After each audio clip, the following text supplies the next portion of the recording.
नहीं सर, 61.3 तीन किस कनेक्ट हो गया? तीन चार चार में से हम कितने में हैं? 61.1 16 में कौन? नामदेव 60 नंबर कौन है? आप 61 आप 61 चलिए 61 नंबर आपका Suresh Namdev lordship 4 cases is linked with before the lordship. Yes The offense is 420. The initial report registered by the police the 420 read with 34 of the IPC. The date of incident 17/2023. The FIR lodged on 5/3/2025. आप कौन से case में मैं sir 61.1 one में कोई सभी एक जैसे हैं। केस तो सबका एक ही जैसा होगा। हाँ। जी चल, नहीं वो थोड़ा बहुत अंतर होगा। आप सर अगर मिजबाई बेल एप्लीकेशन का पेज नंबर 6 एमपी ऑर्डर देखेंगे कौन से वाले का भैया 61.1 6.1 61.1। अब उसका सर जो अभियोजन कहानी है उसके बेस पर 5/3/2000 को bank manager SBI Hindoria Himanshu Agarwal ने एक लिखित आवेदन थाना हिंडोरिया में इस आशय का दिया था कि दिनांक 1/7/2023 से 19/7/2023 के मध्य में एसबीआई बैंक हिंडोरिया से सरपंच लोन लेने हेतु राजू, दीनदयाल, लोकेश सोनी, सुरेश नामदेव ने आकर एसबीआई बैंक हिंडोरिया में पर्सनल लोन के लिए आवेदन किया था तथा चारों लोगों द्वारा अपनी वेतन पर्ची प्रस्तुत कर बताया था कि वे रेलवे विभाग में कर्मचारी हैं जो एसबीआई हिंडोरिया द्वारा राजू खान को 14,63,000 रुपए 0.1 होगा उसका। निखिल ना निकल राजू खान को 14,63,000 रुपए दिनांक 10/7/2023 को दीनदयाल कौशल को 14,30,000 रुपए दिनांक 13/7 को लोकेश सोनी को 10,83,000 रुपए और दिनांक 1/7/2023 को सुरेश नामदेव को 14,50,000 रुपए और दिनांक 19/7/2023 को कुल राशि 54,26,000 रुपए सभी के बचत खाते के माध्यम से एसबीआई हिंडोरिया द्वारा ट्रांसफर की गई। पर्सनल लोन लेते समय चारों व्यक्तियों ने अपनी वेतन पर्ची, आधार कार्ड, पैन कार्ड एवं अन्य दस्तावेज प्रस्तुत किए थे। उक्त चारों लोगों के द्वारा लोन की किस्त की राशि का भुगतान नहीं किया गया तो एसबीआई हिंडोरिया द्वारा नोटिस जारी किए गए। तो राजू खान ने 8,81,000 रुपए, दीनदयाल ने 8,79,000 रुपए, लोकेश सोनी ने 2,63,000 रुपए और सुरेश नामदेव ने 2,15,000 रुपए जमा किए तथा शेष बकाया राशि जमा नहीं की है। उक्त चारों व्यक्तियों के संबंध में सत्यापन की कार्यवाही की गई तो 3 व्यक्ति स्थायी पते फर्जी होना पाए गए। तो उक्त लोगों को रेलवे विभाग में शासकीय पद पर पदस्थ न होना पाया गया, जिस पर से राजू खान, दीनदयाल, लोकेश सैनी, सुरेश नामदेव के विरुद्ध थाना हिंडोरिया में अपराध क्रमांक 93 स्वयं पंजीबद्ध कर विवेचना में लिया गया।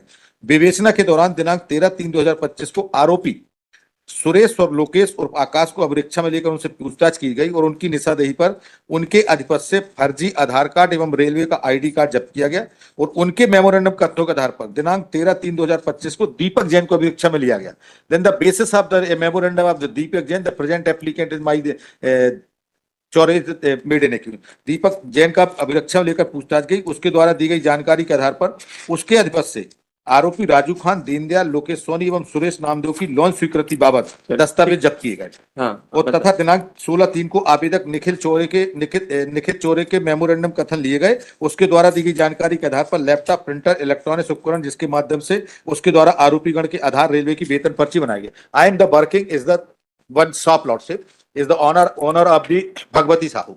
हम वहां पर सिर्फ दुकान में काम करते थे जो फोटोकॉपी वगैरह का। अब अगर इनमें सबका अगर देखा जाए कि अगर फर्जी लोन लिया होता तो इनको जो किसी ने 14 लाख लिया तो 8 लाख रुपए जमा कर दिया, किसी ने 2.5 लाख किया, किसी ने 3 लाख किया, किसी ने 4 लाख किया। हमारे ऊपर एलिगेशन ये आता है कि इसके मेमोरेंडम पे ये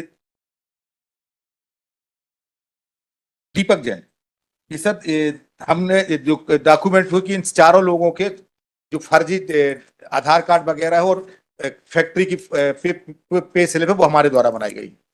बट द जो ऑनर ऑफ द शॉप है वो कहाँ है सर? इटारसी तरफ। मुकदमा कहाँ पंजीबद्ध हुआ सर? हिंडोरिया में। हम दुकान पे कर्मचारी हैं, ना हम दुकान के मालिक हैं ना कुछ है। और उनका दुकान मालिक कहना है कि वो एक ऑनलाइन शॉप है जहाँ पे काम चलता है, लोग आते हैं अपने प्रिंट डाउनलोड करके प्रिंट करके निकाल के ले जाते हैं।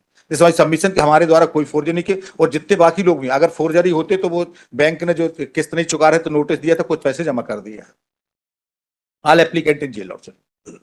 अच्छा हमारी बाकी सबका हो अच्छा आपकी एंटीसिपेटरी है, 61.2 राजू खान एंटीसिपेटरी भी है। सर 61.3 में सर मुझे टाइम चाहिए था इसको प्रिपेयर करने के लिए। अरे अभी अब आगू शुरू हो गया, आप करिए आप। ठीक है सर। आपसे ये सर 60 में है सुरेश नाम। किसमें? सुरेश नाम 61 बताइए। 60 में। हाँ 61। 61 सुरेश, हाँ बताइए। इसमें सर ये एलिगेशन है हमारे ऊपर।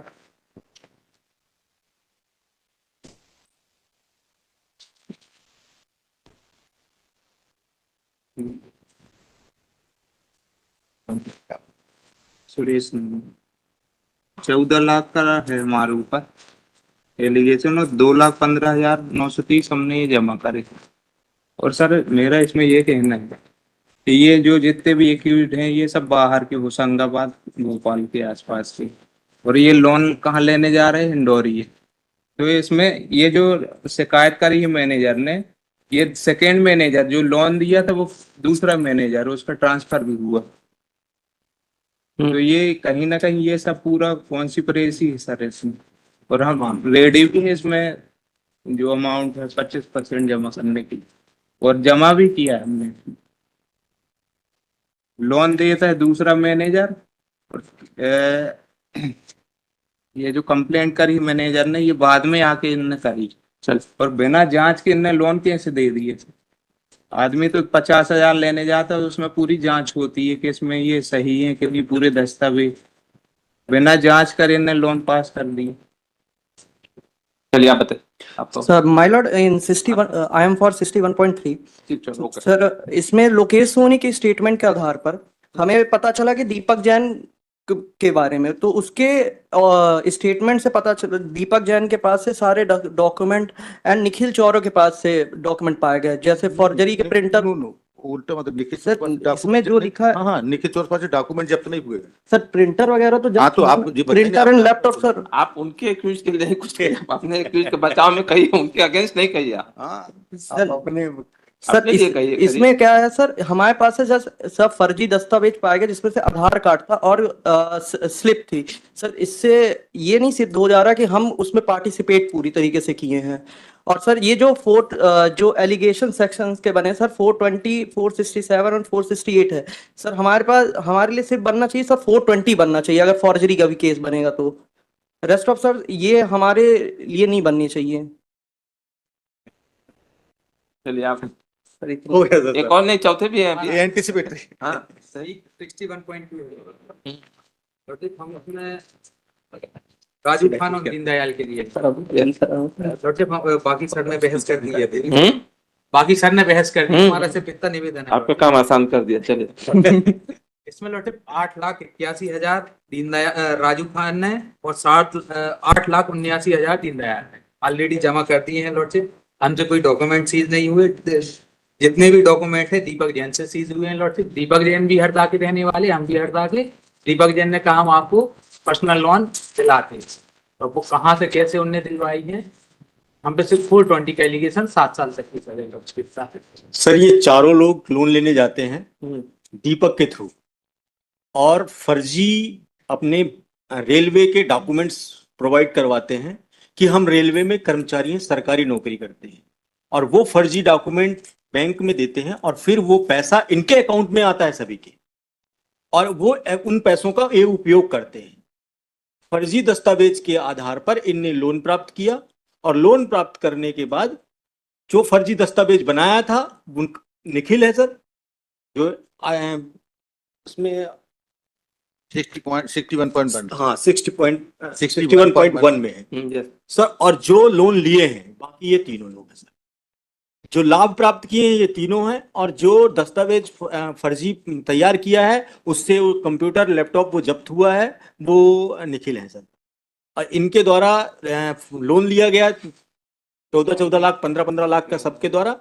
और जब जांच हुई तो जांच के समय फिर इनने जो पैसा जमा किया है, जो बता रहे हैं, जब जांच बैठी और इन पे दबाव बना तो ये सोचे कि पैसा जमा करके बच जाएंगे, बट इनने फर्जी दस्तावेज तैयार करके अपने लोन प्राप्त किया है। इनके ऊपर एलिगेशन है, और इनसे जो जब्ती हुई है पैसा भी इनके अकाउंट में गया है, तो ये तो कह नहीं सकते कि इनने नहीं ये तो किसी अन्य एक मिनट ना उनको बहस करने दो, अब बाद में बोलो। ये तो हम मान रहे हैं कि हमने लोन लिया है, लेकिन ये जो कह रहे कि बाद में फर्जी पाएगा। ये जांच, मेरा यही कहना कि ये जांच पहले करनी थी बैंक। अच्छा, एक चीज ये बताइए कि आप रेलवे के एम्प्लॉय हैं? नहीं, नहीं है ना? और रेलवे का एम्प्लॉय बता करके आपने उसकी जो सैलरी स्लिप दे करके वो किया? फॉर्म भी भरा इनने सर। कि ये तो जांच का बस बैंक को, ये तो नहीं, बैंक ने तो नहीं किया। 50,000 का लोन लेने वो भी सब जाओ वो पूरी तो जांच इमोशनल और लीगल आर्गुमेंट हटा दीजिए, इमोशनल नहीं। आर्गुमेंट हटा दीजिए। ये वो ये है। फैक्ट में बता रहा, बैंक की जो प्रोसीजर ठीक है, वो तो हो उसको सकता मैं है उनके बता भी मिली भगत हो, जो भी हो, लैप्स हो उनका, वो एक अलग मैटर है। आप रेलवे के एम्प्लॉय है? नहीं, वो तो नहीं। नहीं है ना? इसमें मेरा ये सबमिशन है सर कि इसमें हम रेडी हैं जमा करने के लिए। यदि पैसा जमा हो जाता तो कस्टडी नॉट रिक्वायर्ड, मतलब नहीं, पैसे का केवल केस लिए नहीं है। ठोस डॉक्यूमेंट बना करके गवर्नमेंट एम्प्लॉय, सेंट्रल गवर्नमेंट का एम्प्लॉय ना होते हुए सेंट्रल गवर्नमेंट का एम्प्लॉय बता करके बैंक से वो लेने का फॉल्स डॉक्यूमेंट, गवर्नमेंट का जो है फॉल्स डॉक्यूमेंट क्रिएशन का है केस है। ठोस डॉक्यूमेंट का वो केवल पैसे का रहता तो अंडर प्रोटेस्ट हो सकता था, पैसे का नहीं है ये केस। फॉल्स डॉक्यूमेंट का जो है वो क्रिएशन का है, ठोस डॉक्यूमेंट का। इसलिए हम इसमें इंक्लाइन तो नहीं है। आप लोग बता दीजिए, मेरिट पर डिसाइड करते हैं या फिर बेटा करिएगा। चार्जशीट जो हमने सुन लिया, पूरा केस भी पढ़कर देख लिया, सुन भी लिया था उसको। आप और कुछ और बता दीजिए। दीपक जैन से सीज हुई, हमसे कोई डॉक्यूमेंट सीज नहीं। प्रश्न वो नहीं है कि आप, वो नहीं है। एक चीज बता दीजिए कि आप गवर्नमेंट का रेलवे के एम्प्लॉय हैं क्या?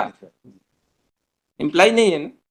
और रेलवे का एम्प्लॉय होगा कि आप सैलरी स्लिप दे करके और बैंक से आप जो है लोन ले रहे हैं, पैसा ले रहे हैं। वो हमारे द्वारा बनाना ही नहीं बना। नहीं बताया गया? दीपक जैन जो भी हो, बेनिफिशियरी तो आप हैं ना? सर इनने फॉर्म भरा है, हाँ? आप साइन किए हैं फॉर्म में।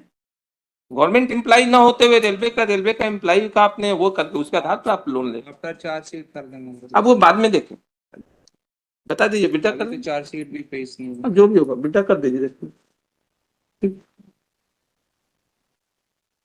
एक वो एक बजे का था, वो उसको बुला।